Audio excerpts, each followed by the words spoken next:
朋友们，大家好！今天我们来维修一台冰箱，就是这个志高的牌子。它的故障啊，我们来看一下，它故障就是这个门呐、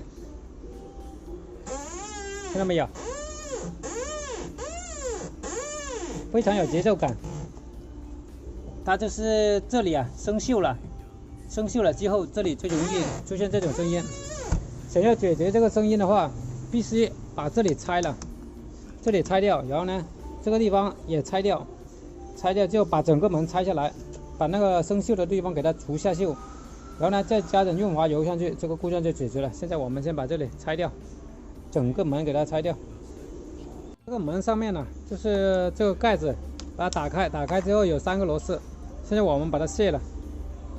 上面的门我已经拆掉了，下面我们就来拆下面的。下面的话扭这2个螺丝就可以了。就这样，这个门就拆下来了。拆下来之后，它主要是这个地方生锈了，我们只要拿个老虎钳这样来回给它搞好几下，然后再上点机油上去给它，这个声音就没有了。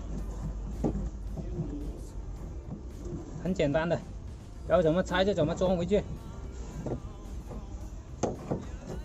等一下我们把它装回去看一下效果怎么样。现在先把这个锈除掉先。这个门我已经装上去了，已经恢复了。我们来再试一下，那已经没有声音了，非常的轻松。就是把那个锈除掉之后再加点机油给它润滑，这个问题就解决了。看到没有？刚才的时候非常有节奏感，现在的话非常的润滑了，丝滑的感觉。好了，这样就修好了这个冰箱门有异响的声音。本次视频就跟大家分享到这里，感谢各位网友的观看。喜欢观看我视频的朋友，给我点点关注、点赞、转发，谢谢。我们下期再见，拜拜。